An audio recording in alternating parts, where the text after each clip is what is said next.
Assalamualaikum warahmatullahi wabarakatuh. Saya Nelty Juliana Sahera, NIM S1S122-023. Pada video kali ini, saya akan menjelaskan lanjutan materi yang sebelumnya, di mana yaitu tentang the vector speech model. Nah, di sini yang pertama yaitu ada binary incident matrix atau matrix incidence biner. Di sini adalah representasi sederhana dari dokumen dan istilah yang terkandung di dalamnya dalam bentuk matriks biner, yaitu hanya berisi nilai 0 dan 1. Nah, di sini baris dari matriks ini mewakili kata atau istilah atau terms. Kemudian kolom dari matriks ini mewakili dokumen. Jika suatu istilah muncul dalam dokumen tertentu, maka nilai pada sel tersebut adalah 1. Jika tidak muncul, maka nilainya adalah 0. Nah, di sini contohnya bisa dilihat pada di sini. Di sini istilah Antony muncul dalam dokumen Antony and Cleopatra, Julius Caesar dan Macbeth. Maka kita beri nilai ini pada ketiga kolom tersebut untuk baris Antony. Sedangkan istilah Calpurnia di sini hanya muncul dalam dokumen Julius Caesar, maka nilainya 1 hanya pada kolom itu dan 0 di tempat lain. Nah, di sini setiap dokumen pada akhirnya bisa dipresentasikan sebagai vektor biner yang menunjukkan keberadaan atau tidaknya setiap istilah dalam dokumen tersebut. Vektor ini bisa digunakan dalam berbagai perhitungan seperti pencocokan dokumen, pencarian informasi, hingga machine learning. Nah, selanjutnya yaitu conmatrix. Nah, di sini di matriks incident biner sebelumnya kita hanya mencatat apakah sebuah istilah muncul atau tidak, 0 atau 1, maka di conmatrix ini kita menghitung berapa kali sebuah istilah muncul dalam masing-masing dokumen. Nah, di sini baris tetap mewakili istilah atau kata kunci, kemudian kolom mewakili dokumen. Nah, di sini nilai dalam sel menyatakan jumlah kemunculan kata tersebut dalam dokumen.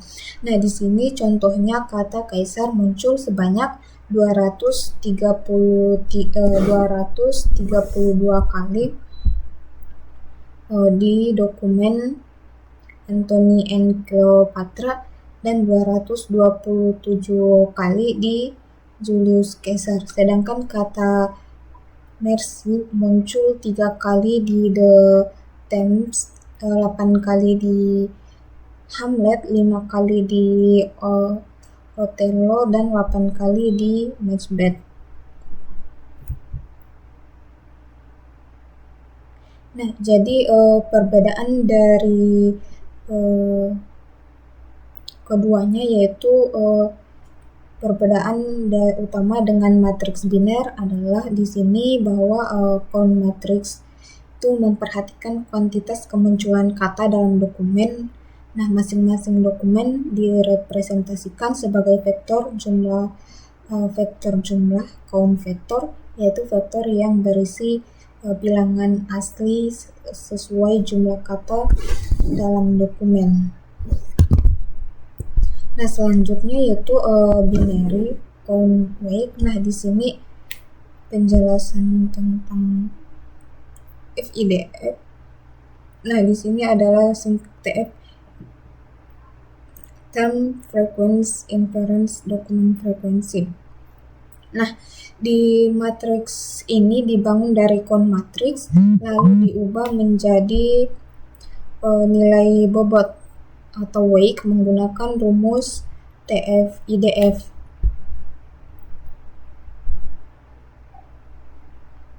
Nah, contoh di tabel ini, kata kaisar memiliki nilai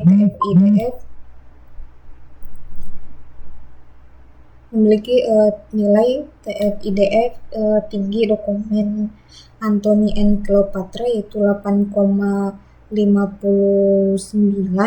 kemudian Nah, artinya sangat relevan di dokumen tersebut. Kemudian kata Mercy memiliki nilai tinggi di dokumen Othello 5,25, menunjukkan pentingnya kata itu dalam konteks dokumen tersebut. Sebaliknya, nilai 0 berarti kata itu tidak muncul atau tidak relevan dalam dokumen tersebut. Nah, selanjutnya yaitu dokumen aspektor. Nah, di sini yang pertama yaitu setiap dokumen direpresentasikan sebagai vektor yang berisi nilai-nilai nyata. Kemudian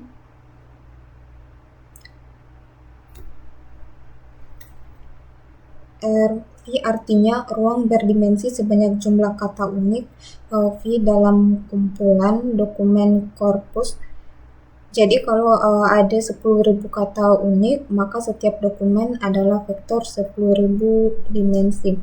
Kemudian selanjutnya yaitu di sini kita sekarang punya ruang vektor berdimensi V. Nah, jumlah kata unik dan nilainya adalah real, bilangan pecahan, bukan hanya 0 atau 1. Kemudian setiap kata term dalam korpus menjadi sumbu aksis dalam ruang vektor. Nah, misalnya di sini kata kuncinya yaitu Caesar adalah sumbu X, kemudian kata Brutus sumbu Y, kemudian kata Mercy sumbu Z, dan seterusnya.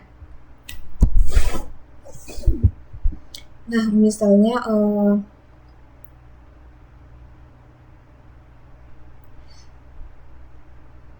kemudian dalam skala besar, misalnya di Google, jumlah kata unik bisa puluhan juta, artinya setiap dokumen bisa punya puluhan juta dimensi dalam vektornya.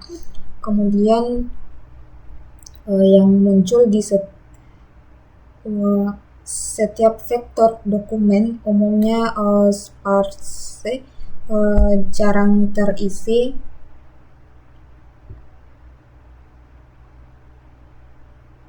karena hanya sedikit kata yang muncul di setiap dokumen. Misalnya dari 1 juta kata unik, mungkin hanya 100 yang muncul di satu dokumen. Jadi 999.900, sisanya itu bernilai 0. Nah, kemudian selanjutnya yaitu query as vector. Nah, dimana di sini key ideal 1 yang pertama sama seperti dokumen query juga diubah menjadi vektor menggunakan ruang vektor berdimensi tinggi yang sama berbasis kata-kata di korpus. Kemudian misalnya jika ada 10.000 kata unik dalam koleksi dokumen, maka query juga direpresentasikan dalam vektor berdimensi 10.000. Kemudian KIDA 2. Nah, di sini dokumen-dokumen diurutkan berdasarkan kedekatannya proximity terhadap query. Nah, semakin dekat vektor dokumen dengan vektor query, maka semakin relevan dokumen itu terhadap pencarian. Kemudian proximity. Nah, di sini alternatif lain, semakin kecil jarak antar vektor berarti semakin mirip, jadi proximity bisa dianggap sebagai negatif dari jarak. Kemudian recall. Nah, di sini sistem vektor ini dipilih karena lebih fleksibel dibandingkan model Boolean yang hanya mengembalikan dokumen jika semua atau sebagian query cocok. Kemudian model Boolean terlalu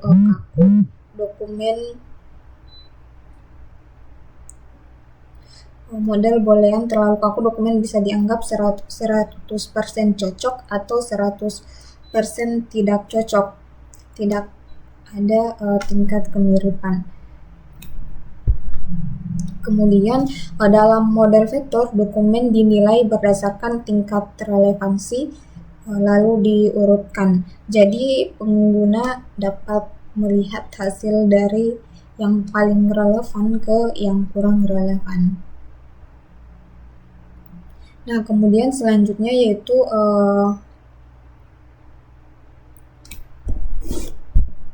how do we formalize vectors with similarity. Nah, di sini kita bisa mengukur kemiripan. Yang pertama yaitu kita bisa mengukur kemiripan sebagai jarak negatif antar dua vektor query dokumen. Nah, semakin dekat maka semakin mirip. Kemudian yang kedua, kita menghitung jarak antar ujung vektor query dan vektor dokumen. Kemudian yang ketiga, apakah kita bisa pakai nah, di sini jarak lurus antar Euclidean distance sama dengan jarak lurus antara dua titik dalam ruang. Nah, jadi di sini jawabannya yaitu tidak cocok. Kenapa? Karena yang pertama yaitu vektor panjang, vektor pendek, walaupun arahnya sama, misalnya dokumen panjang versus query pendek. Di sini Euclidean distance mengukur jarak absolut, bukan arah atau kemiripan. Jadi dua vektor yang sebenarnya mirip isinya, tapi beda panjang akan dianggap jauh oleh Euclidean distance. Nah, selanjutnya yaitu mengapa penggunaan jarak itu bukan ide yang baik. Nah, di sini bisa kita lihat gambar X,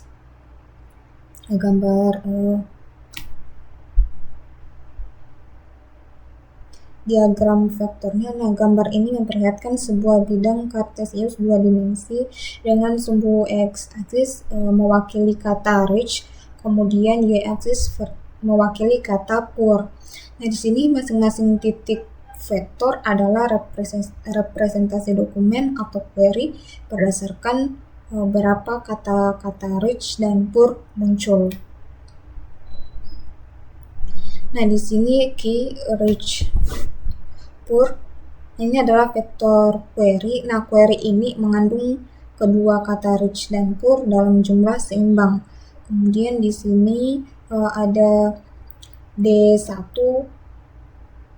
Nah, di sini dokumen ini kemudian kemungkinan besar hanya banyak mengandung kata poor, tapi tidak dengan kata rich.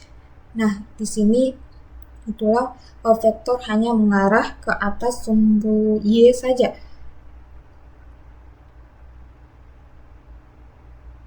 Kemudian yang kedua ada D2.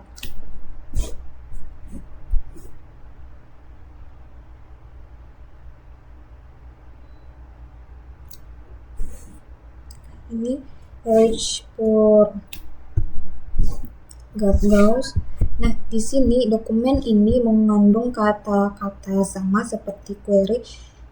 Nah, searah dengan vektor query tapi panjangnya lebih besar karena mungkin jumlah kata lebih banyak. Kemudian ada D3 di sini, record Isabel Salaries in 2010. Nah, dokumen ini cenderung hanya punya kata rich, mungkin tentang gaji tinggi, jadi hanya mengarah ke kanan sumbu X saja.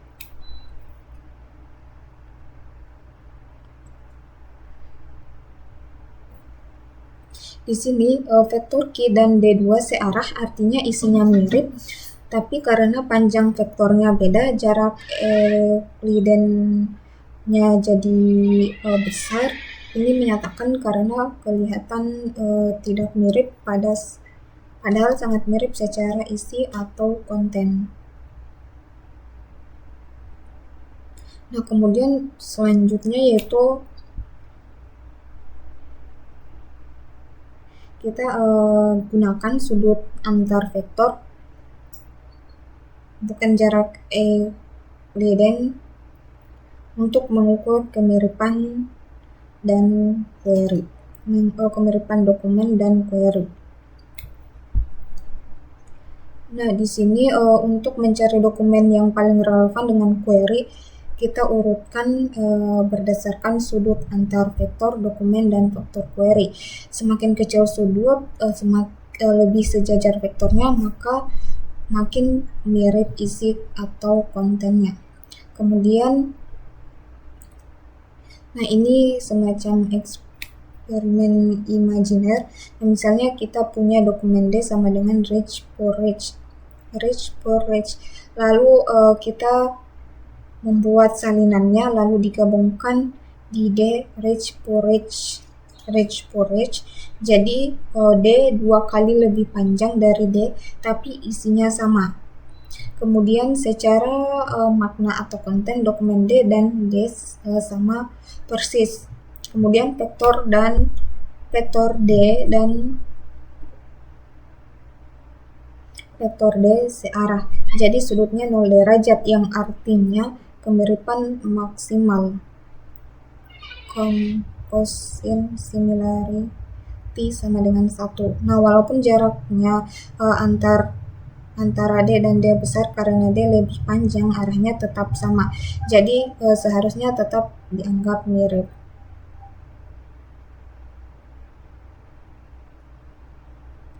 Nah, selanjutnya yaitu from angel to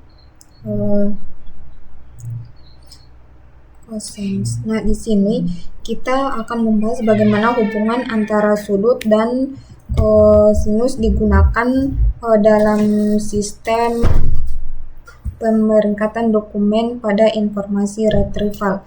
Pertama-tama, ada 2 pendekatan yang sebenarnya setara dalam menentukan urutan atau ranking dokumen. Nah, di sini yang pertama, kita mengurutkan dokumen berdasarkan sudut antara vektor query dan dokumen dalam pendekatan ini.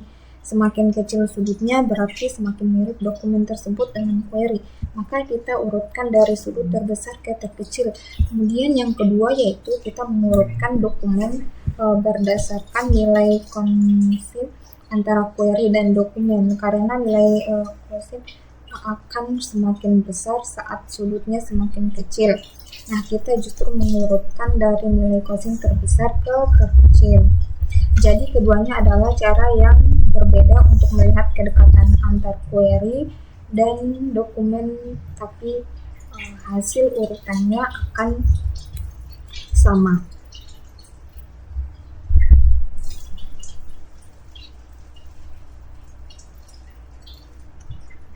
Kemudian selanjutnya yaitu nah, di sini kita memahami grafik konsin dalam pemeringkatan dokumen. Nah, pada grafik ini menunjukkan fungsi kosin dari sudut dalam derajat yang merupakan dasar dari konsep kosin similarity. Nah, di sini sumbu X mewakili sudut antara 2 vektor, misalnya vektor query dan vektor dokumen, dalam satuan derajat dari 0 derajat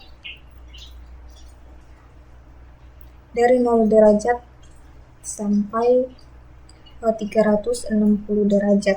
Kemudian sumbu Y mewakili nilai kosin dari sudut tersebut, yaitu mulai dari 1 paling atas hingga -1. Nah, di sini pada 0 nilai kosin adalah 1. Artinya vektor sangat mirip arahnya sama. Kemudian saat sudut membesar menuju 90 derajat, nilai kosin turun menjadi 0. Artinya kedua vektor tidak berkorelasi. Kemudian sudut mencapai 180 derajat, nilai kosin menjadi -1, artinya vektor berlawanan arah, sangat tidak mirip.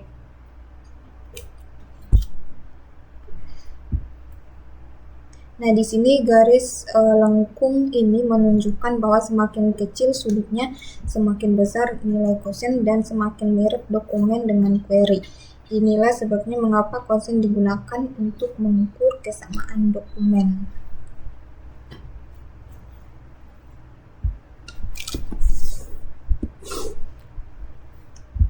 Nah, kemudian selanjutnya yaitu kosin untuk vektor yang dinormalisasi. Nah, di sini jika kita punya dua vektor yang sudah dinormalisasi, maka nilai kosin similarity antara keduanya cukup dihitung dengan perkalian dot produk atau skalar produk. Kemudian secara matematis kosin dari dua vektor Q dan D sama dengan jumlah dari hasil kali elemen-elemen yang bersesuaian, yaitu cos Q D sama dengan Q D. Kemudian syaratnya vektor Q dan D harus dalam bentuk panjang satu dan normalisasi. Dengan begitu kosin similarity cukup dihitung dengan dot produk saja.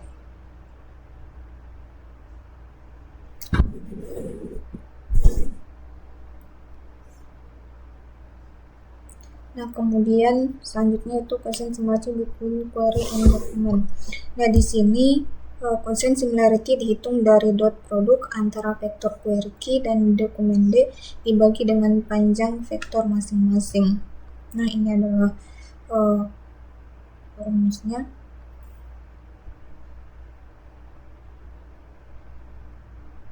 Nah, di sini kosin similarity digunakan untuk mengukur seberapa mirip sebuah query dengan dokumen.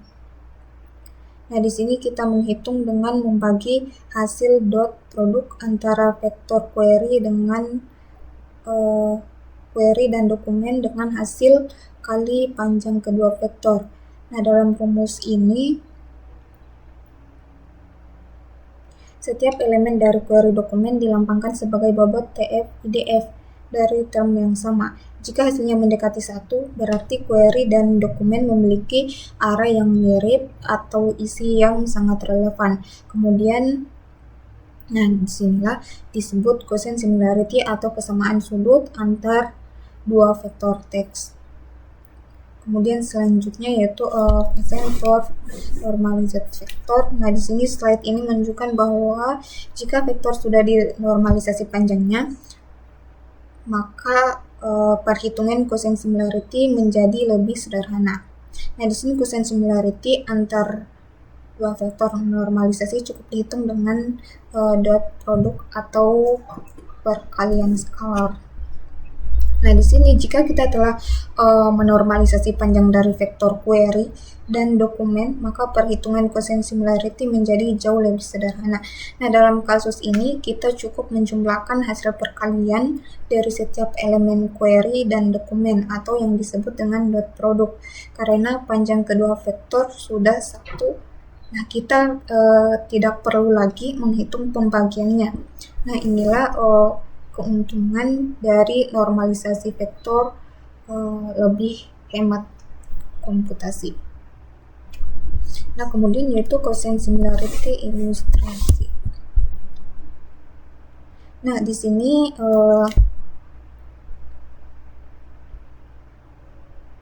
di gambar ini menggambarkan bagaimana kosin similarity bekerja dalam ruang dua dimensi. Di sini vektor Q adalah query dan vektor D. Nah, di sini kita bisa dilihat sudutnya yaitu 0. Di sini antar vektor. Nah, semakin kecil antar dua vektor, semakin besar kosin similarity-nya. Artinya dokumen tersebut lebih relevan terhadap query. Dalam kasus ini dokumen D2 vek D2 adalah yang paling mirip dengan query karena membentuk sudut terkecil, sementara D1 vek D1D1 dan D3 vek D3D3 kurang relevan.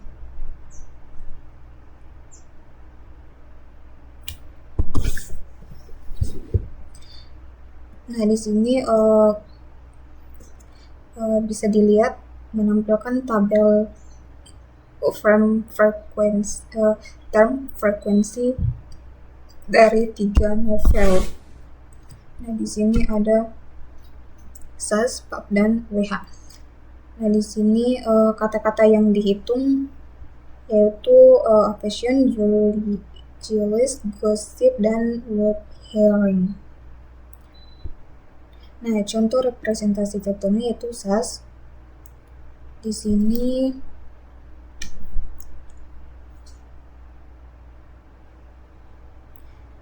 sini setiap kolom mewakili sebuah dokumen dan setiap baris adalah jumlah kemunculan kata tertentu dalam novel tersebut. Nah, di sini kita bisa representasikan dokumen-dokumen ini sebagai vektor. Misalnya sense and sensibility menjadi vektor 115, 10, 20. Dengan menggunakan rumus consent similarity, kita bisa menghitung seberapa mirip dua novel berdasarkan isi teksnya.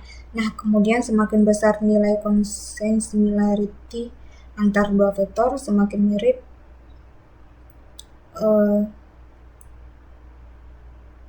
kedua novel tersebut berdasarkan kata-kata yang digunakan.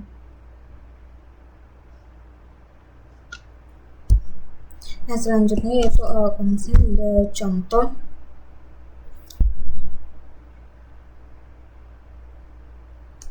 Nah, di sini setelah kita dapatkan frekuensi kata dari tiap novel, kemudian langkah selanjutnya adalah melakukan normalisasi. Nah, di sini digunakan log frequency weighting untuk memperkecil pengaruh kata yang terlalu sering muncul. Nah, di sini misalnya kata affection itu muncul 115 kali dalam sense and sensibility. Nah, di sini jika langsung digunakan nilai akan mendominasi, maka dari itu kita transformasikan ke skala logaritmik. Nah, setelah transformasi, dokumen bisa direpresentasikan sebagai vektor baru dan digunakan untuk menghitung quotient similarity secara lebih adil. Kemudian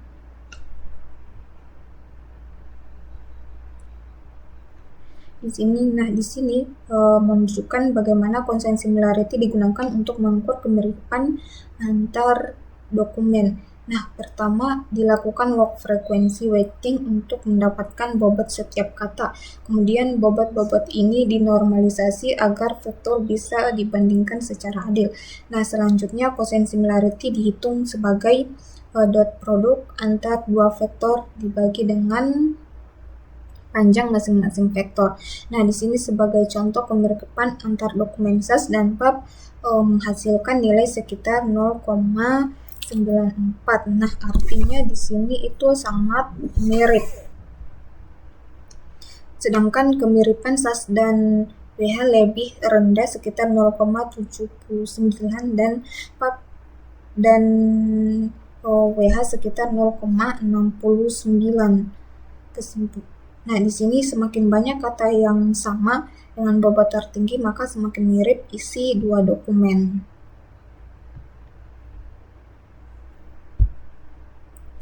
Nah, di sini adalah contoh algoritma di sini computing decision score. Nah, di sini pseudocode untuk menghitung skor consent similarity antar query dan semua dokumen yang mengandung term-term frekuensi. Nah, di sini bisa kita lihat bagaimana sistem pencarian menghitung quotient similarity antar query dokumen. Nah, di sini pertama sistem menginisialisasi skor untuk semua dokumen. Lalu untuk setiap kata dalam query, sistem menghitung bobot TF-IDF-nya dan mengambil daftar dokumen yang memuat kata itu. Kemudian skor tiap dokumen diperbarui dengan mengalihkan bobot kata dalam dokumen dan bobot kata dalam query. Nah, setelah semua term dihitung, skor dinormalisasi dengan membagi panjang vektor dokumen. Nah, di mana setelah mengembalikan beberapa dokumen dengan skor tertinggi, dokumen yang paling relevan dengan query.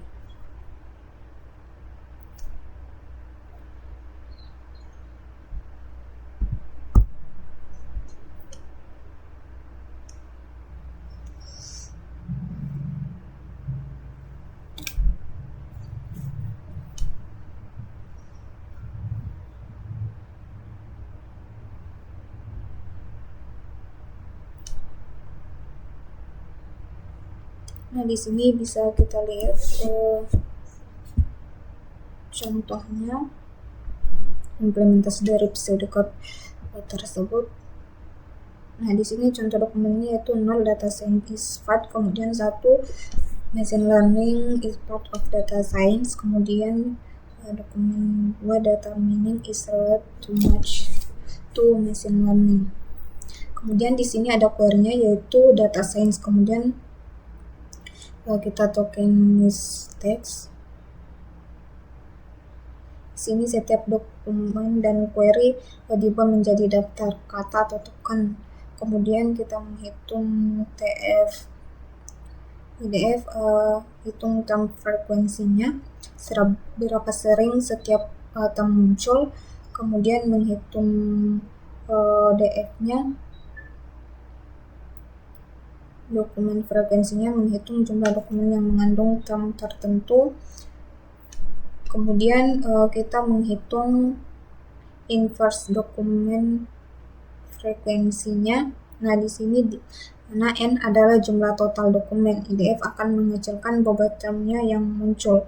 Kemudian kita menghitung bobot TF IDF untuk setiap dokumen. Kemudian kita menghitung bobot TF IDF untuk query. Nah, setelah itu kita menghitung panjang vektor. Ya, kita melakukan kalkulasi dot produk antar dokumen dan query untuk setiap term dalam query. Kita kalikan bobotnya dalam query WTQ dengan bobotnya dalam dokumen WTE. Lalu jumlahkan hasilnya ke sektor dokumen. Kemudian kita menghitung panjang vektor dokumen dan kita melakukan cosine score.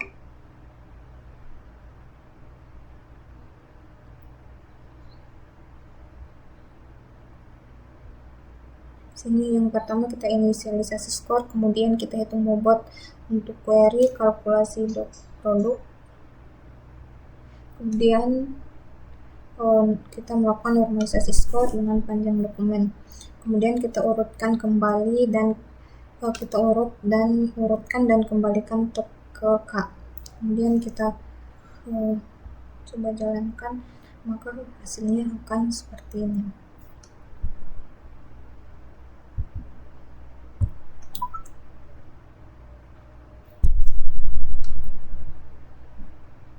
Nah, kemudian yang selanjutnya yaitu component of TF-IDF victim. Nah, dalam menghitung TF-IDF, di sini kita bisa memilih berbagai jenis bobot. Nah, di mana yang pertama adalah term frekuensi yang menunjukkan seberapa sering sebuah kata muncul dalam dokumen.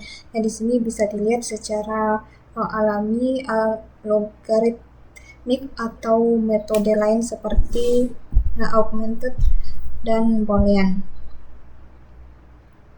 Kemudian yaitu yang kedua dokumen frekuensi yang menunjukkan seberapa umum term dalam koleksi dokumen ini digunakan dalam perhitungan IDF.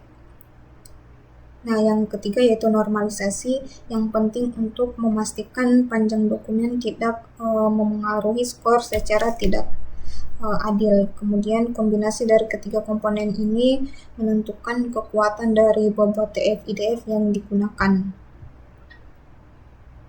Nah, kemudian selanjutnya yaitu di sini TF-IDF tidak selalu diperlakukan sama antara dokumen dan query. Kita bisa menggunakan kombinasi bobot yang berbeda. Nah, misalnya dalam skema int item dokumen menggunakan TF logaritmik tanpa IDF tapi dengan normalisasi cosine. Kemudian sementara query menggunakan TF logaritmik memakai IDF namun tanpa normalisasi. Nah, contohnya query-nya adalah best car insurance dan dokumennya adalah car insurance auto insurance. Nah, ini menekankan bahwa strategi pembobotan sangat memengaruhi bagaimana relevansi dihitung antar dokumen dan query. Nah, kemudian selanjutnya TF-IDF contoh di sini.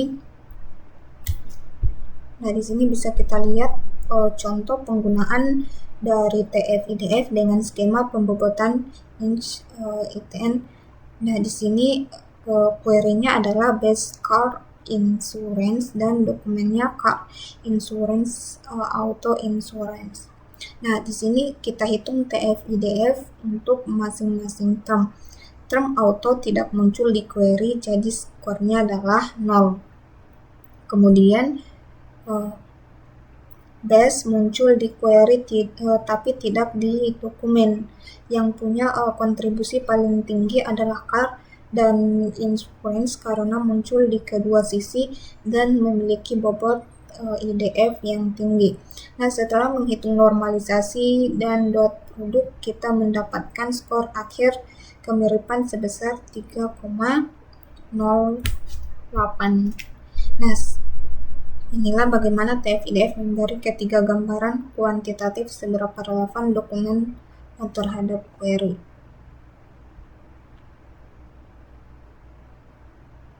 Nah, kemudian selanjutnya yaitu dalam model vector speech untuk pencarian informasi, kita menggunakan pendekatan TF-IDF untuk merepresentasikan query dan dokumen. Langkah pertama adalah mengubah query menjadi vektor TF-IDF berbobot, lalu setiap dokumen juga diubah menjadi vektor TF-IDF dengan bobot yang sesuai. Nah, setelah itu kita hitung Gaussian similarity antar vektor query dan setiap vektor dokumen. Nilai kemiripan ini dapat membantu kita untuk menentukan seberapa relevan sebuah dokumen terhadap query. Nah, dokumen-dokumen itu kemudian di ranking berdasarkan skor kemiripan tersebut. Kemudian kita kembalikan top K dokumen terbaik, misalnya 10 teratas, untuk ditampilkan ke pengguna. Mungkin sekian penjelasan materi dari saya tentang top speech model, vector speech model. Saya akhiri dengan ucapan Assalamualaikum warahmatullahi wabarakatuh.